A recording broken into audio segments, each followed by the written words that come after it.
n'uyu muntu dusomye hano icyambere nuko ababyeyi be bamaze kubimenya bakurikije imihango cyangwa se n'imigenzo yose yari ihari n'amategeko ya Mose nk'uko ijambo ry'Imana ritubwira. Hanyuma baramujana baza kumumurika mu rusengero. Habamwo nuko icyambere aba babyeyi bubashe uko abana bose bari bakwiriye kugenzwa, kandi na Yesu nawe bamugenzereza nk'uko abandi bana bose byari bikwiriye gukorwa. Kigira kabiri, yazaniwe abatambyi. Murabizi igihe cyose iyo umuntu abyaye umwana aramuzana mu rusengero bakamusengera, yagera igihe cyo kubatizwa akabatizwa. Urumva Yesu yarahayakurikiza, yari yavutse, ariko nanone ahayakurikiza imigenzo yose uko abandi bana babagenzereza.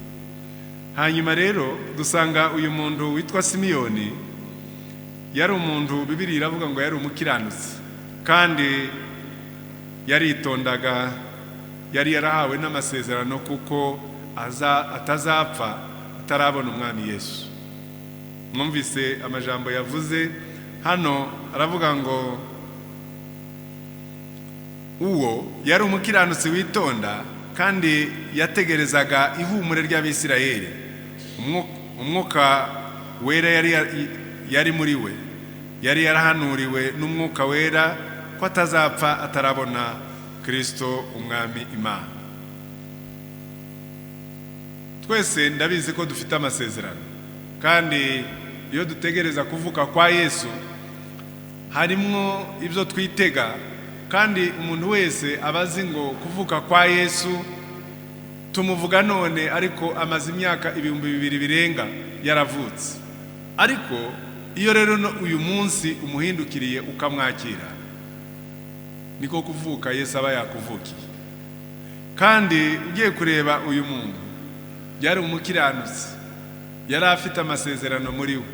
Umwuka yari yaramuhanuriye ko atazapfa ataramubona, ariko kandi amaze kumubona, numva aya majambo yamubwiye ku murongo wa 29. Aravuga ngo mwami, noneho urasezerere umugaragu wawe amahoro, kuko wabivuze, kuko amaso yanje abonye agakiza kawe.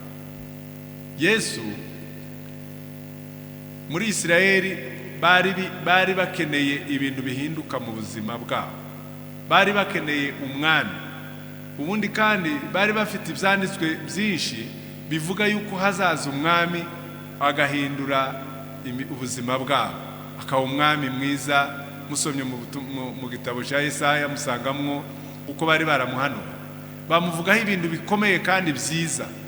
Ariko kandi noneho uyu nguyu we agiye kubivuga kuko yari umuntu w'Imana, aravuga ngo kuko amaso yanje abonye agakiza kawe. Yesu yaje mu isi ari agakiza, aje gukiza abantu, aje kudukiza twebwe. Noneho uyu munsi ikibazo ushobora kwibaza ukavuga ati se iyo tuvuga kuvuka kwa Yesu tukaba tutaramwakiriye, kaba ntarakizwa, ngikora ibyaha, kandi umukiza yaraje ari kumwe natwe, ni Emmanuel, ubwo se nje ndihe? Ubwo rero wenyine uriheza ikibazo. Ariko aravuga ngo kuko yari yaravuze, yarazi ko azapfa, amaze kumubona aravuga ati noneho umwami ati urasezerera umugaragu wawe agende mu mahoro, kuko ibi nibyo nari nsigaje kubona, ibi nibyo njewe nari narabwiwe n'umwuka, kuko ntazapfa ntarabona umwami Yesu. Ijambo rigira kabiri, ariko witeguye. Ndavuga ngo kuri 32 haravuga ngo kuba umuco uvira amahanga. Yesu yaje ari umuco uvira amahanga yose. Yesu ashimwe cyane. Yaje ari uvira amahanga. Icyambere ni umukiza, ikigira kabiri yari umuco. Usomye mu butumwa bwiza bwa Yohana usangamo ayo majambo uko Yesu yaje ari umuco, ndetse baravuga ngo igihugu ngo cyari gituwemo n'umwijima ngo kiviriwe n'umuco. Uwo muco nje uko mbitekereza nuko mbyiyumvira ndumva dukwiriye gutekereza ese uwo muco waramviriye muri wewe hari ahantu h'umwijima, muri wewe hariho igice kimwe kitaramurikirwa n'uwo muco, hariho ukeneye uwo muco. Yesu yaje ari umuco, yaje ari agakiza, yaje ari umuco uvira amahanga yose. Ariko rero ikiriho niki nuko umwitegurira kandi ukamenya uko kuvuka kwa Yesu. Ijambo rigira gatatu aravuga ngo no kuba ubwiza bw'ubwoko bwa Isiraheli.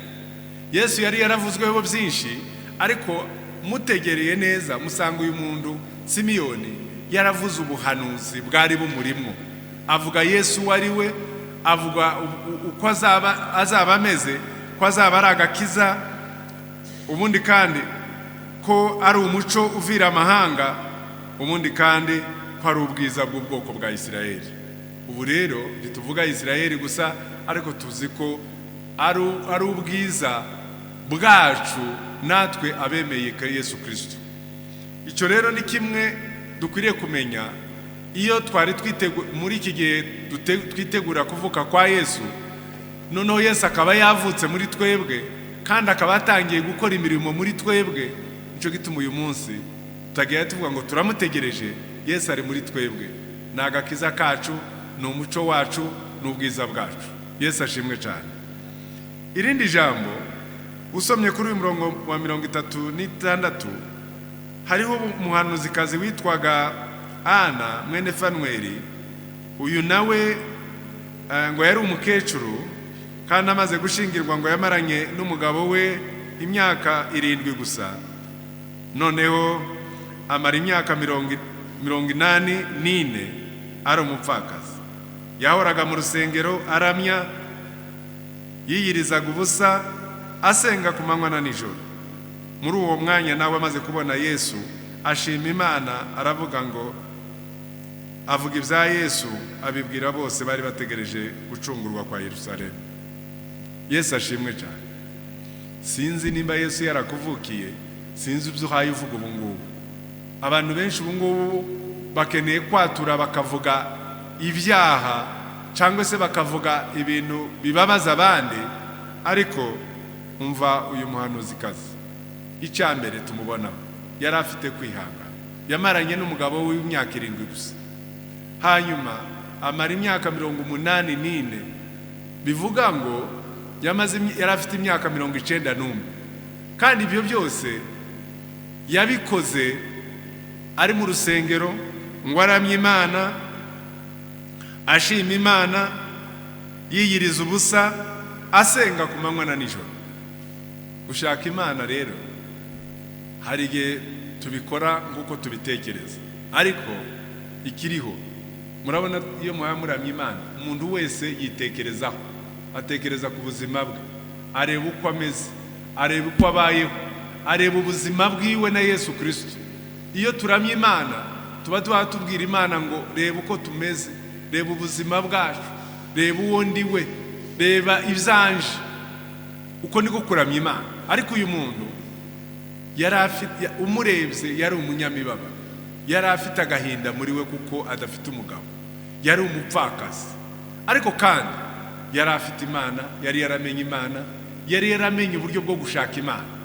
Hari abantu ubu ngubu bashira imbere yabo, bagashira inyungu zabo, ibintu bijanye n'imibiri gusa, ariko ntashaka umwanya wo kumenya Imana, ntashaka umwanya ngo reka ashaka Imana, ayishake muri we, hanyuma yitekerezeho, arebe ubuzima bw'ejo. Murareba turi muri buno buzima, ariko ubu ni ubuzima butegura ubuzima tuzahora mu iteka ryose. Imana idufashe kugira ngo twebwe twirebeho, turebe abo turi, turebe niba twaramenye Yesu, turebe ibyo duhaye tuvuga tubwira abandi. Iyo twatura tuvuga ibya Yesu, cyambere umuntu avuga icyo yabonye, akavuga icyo yakiriye. Ese ufite iki uyu munsi? Wavuga iki? Ninde wabwira uyu munsi? Niko ufite wabwira abandi? Hari igihe uza kumubwira ukamubwira ibikomeretse, ariko vuga amajambo y'ihumure, shima Imana muri kino gihe. abantu ubu ngubu bitwaza korona, ibintu korona yarabyishe, ibintu byose korona yarabyishe, ariko reba mu buzima bwawe ushima Imana ko ukiriho. Nawe warapfuye mu bandi bapfuye, ariko nimba ukiriho, iki cyorezo nubwo kihari kandi kikaba cyaratubabaje, ariko shima Imana. Reba ishimwe, nawe uze ushima Imana kuko ufite Yesu. Ufite Yesu ntabwo byose byapfuye. Yesu ni muzima muri twebwe. Yesu ashimwe cyane. Yesu ashimwe cyane. Twakire Yesu kandi tumenye Yesu, tumenye ko ari agakiza kacu, kandi amaso yacu natwe yamwiboneye. Ibyo ivuga ubuhamya bwawe, uvuga ubuhamya bwa Yesu. Mu gusoza ndashaka ngo dusome hano mu gice cy'icenda mu butumwa bwiza bwa Yohana.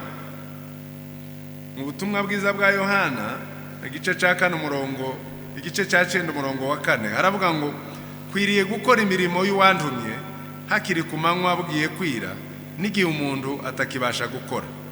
Yesu ashimwe cyane. Iri ni ijambo Yesu yari amaze gukiza umuntu wavutse ari impumyi, ariko kandi bari bamubajije ibibazo bimwe adashaka gusubiza. Ariko kandi uyu muntu yari impumyi, yari yaravutse ari impumyi. Hanyuma baramubaza tese impamvu y'uyu muntu, uyu ko nta cyaha yakoze cyangwa ababyeyi be. Yesu abisobanura kuko barebaga umuntu bakavuga ati niki cyamutumye ibyo bintu bibi. Ariko Yesu ni imirimo ye yakoraga kandi yari ashatse kuyikora, ariko we yaravuze ngo ahubwo ngo ni ukugira ngo imirimo y'Imana yerekanwe muri we. Kumukiza nta zindi mpamvu, yashatse kwerekana ubushobozi bwiwe. Ariko kandi ikintu ngiye kuvuga ni uko hano yavuze ngo nkwiriye gukora imirimo y'uwantumye hakiri ku manywa bugiye kwira, n'igihe umuntu atakibasha gukora.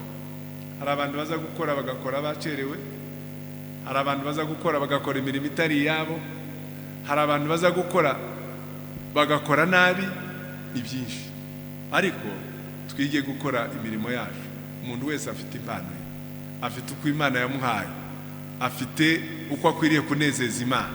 Shakisha urebe icyo nezeza Imana, amaze ugikore. Hanyuma ugikore mu mwanya ukwiye, ugikore mu buryo bwiza, kandi unezeza Imana. Muzi icyo tugiye gukora ubu nyine. Ndashaka ngo icyatumye mvuga umwanya muto mu butumwa, ndashaka ngo turirimbe, tuyobore mu ndirimbo, turirimbe indirimbo nka 3 zikurikirana nziza zitwinjize mu bwiza bw'Imana. Uyu mwanya ubu mwanya twanezeza Imana kuri uyu mugoroba. Umuntu wese waje hano yumve ko icyamuzanye ahure n'Imana. Turamye Imana, tunezeza Imana kuri uyu mugoroba. Ubu ko turasoza umwaka, wakoze iki kugira ngo uno munsi wowe ubuhari? Nizihe imbaraga watanze, niki watanze kugira ngo uyu munsi uburi hano? Imana idufashe. Muhaguruke bene data, mutuyobore mu ndirimbo, hanyuma Imana ibane natwe muri byose.